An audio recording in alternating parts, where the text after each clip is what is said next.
सेवा सदन उपन्यास मुंशी प्रेमचंद भाग 31। इस प्रस्ताव के विरोध में हिंदू मेंबरों को जब मुसलमानों के जलसे का हाल मालूम हुआ तो उनके कान खड़े हुए।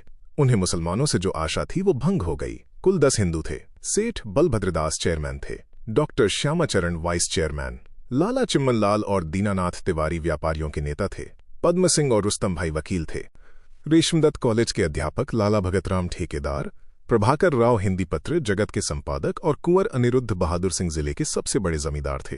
चौक की दुकानों में अधिकांश बलभद्रदास और चिम्मनलाल की थीं। दाल मंडी में दीनानाथ के कितने ही मकान थे। ये तीनों महाशय इस प्रस्ताव के विपक्षी थे। लाला भगतराम का काम चिम्मनलाल की आर्थिक सहायता से चलता था, इसलिए उनकी सम्मति भी उन्हीं की ओर थी। प्रभाकर राव, रेशमदत्त, रुस्तभाई और पद्म सिंह इस प्रस्ताव के पक्ष में थे। डॉक्टर श्यामाचरण और कुंवर साहब के विषय में अभी तक कुछ निश्चय नहीं हो सका था। दोनों पक्ष उनसे सहायता की आशा रखते थे। उन्हीं पर दोनों पक्षों की हार जीत निर्भर थी। पद्म सिंह अभी बारात से नहीं लौटे थे।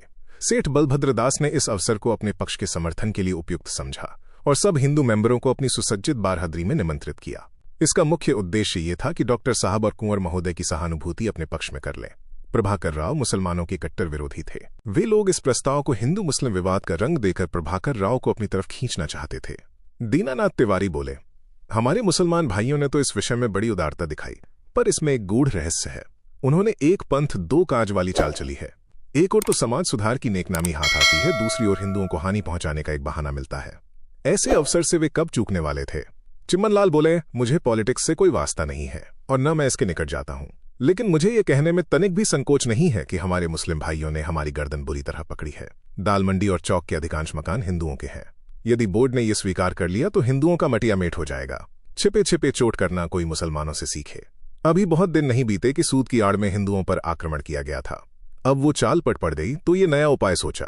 खेद है कि हमारे कुछ हिंदू भाई उनके हाथों की कठपुतली बने हुए हैं।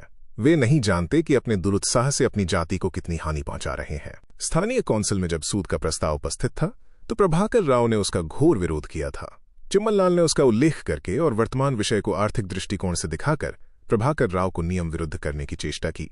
प्रभाकर राव ने विवश नेत्रों से रुस्तम भाई की ओर देखा, मानो उनसे कह रहे थे कि मुझे ये लोग ब्रह्मफांस में डाल रहे हैं, आप किसी तरह मेरा उद्धार कीजिए।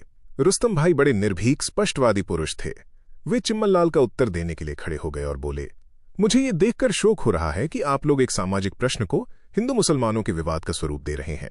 सूद के प्रश्न को भी यही रंग देने की चेष्टा की गई थी। ऐसे राष्ट्रीय विषयों को विवादग्रस्त बनाने से कुछ हिंदू साहूकारों का भला हो जाता है, किंतु इसमें राष्ट्रीयता को जो चोट लगती है उसका अनुमान करना कठिन है। इसमें संदेह नहीं कि इस प्रस्ताव के स्वीकृत होने से हिंदू साहूकारों को अधिक हानि पहुंचेगी, लेकिन मुसलमानों पर भी इसका प्रभाव अवश्य पड़ेगा। चौक और दाल मंडी में मुसलमानों की दुकानें कम नहीं है। हमको प्रतिवाद या विरोध की धुन में अपने मुसलमान भाइयों की नीयत की सच्चाई पर संदेह न करना चाहिए। उन्होंने इस विषय पर जो कुछ निश्चय किया वो सार्वजनिक उपकार के विचार से किया है। अगर हिंदुओं की इससे अधिक हानि हो रही है तो ये दूसरी बात है। मुझे विश्वास है कि मुसलमानों की इससे अधिक हानि होती तब भी उनका यही फैसला होता। अगर आप सच्चे हृदय से मानते हैं कि ये प्रस्ताव एक सामाजिक कुप्रथा के सुधार के लिए उठाया है तो आपको उसे स्वीकार करने में कोई बाधा न होनी चाहिए, चाहे धन की कितनी ही हानि हो। आचरण के सामने धन का कोई महत्व न होना चाहिए। प्रभाकर राव को धैर्य हुआ। बोला, बस यही मैं कहने वाला था। अगर थोड़ी सी आर्थिक हानि से एक कुप्रथा का सुधार हो रहा है तो वो हानि प्रसन्नता से उठा लेनी चाहिए। आप लोग जानते हैं कि हमारी गवर्नमेंट को चीन से अफीम का व्यापार करने में कितना लाभ था। 18 करोड़ से कुछ अधिक ही हो, पर चीन में अफीम खाने की कुप्रथा मिटाने के लिए सरकार ने इतनी भीषण हानि उठाने में जरा भी आगा पीछा नहीं किया। कुंवर अनिरुद्ध सिंह ने प्रभाकर राव की ओर देखते हुए पूछा, महाशय, आप तो अपनी पत्रिका के संपादन में लीन रहते हैं, आपके पास जीवन के आनंद लाभ के लिए समय ही कहाँ है? पर हम जैसे बेफिकों को तो दिल बहलाव का कोई सामान चाहिए। संध्या का समय तो पोलो खेलने में कट जाता है, दोपहर का समय सोने में और प्रातःकाल अफसरों से भेंट भांट करने या घोड़े दौड़ाने में व्यतीत हो जाता है। लेकिन संध्या से 10 बजे रात तक बैठे बैठे क्या करेंगे? आप आज ये प्रस्ताव लाए हैं कि वेश्याओं को शहर से निकाल दो। कल को आप कहेंगे कि म्यूनिसिपैलिटी के अंदर कोई आज्ञा लिए बिना नाच गाना मुजरा न कराने पाए तो फिर हमारा रहना कठिन हो जाएगा।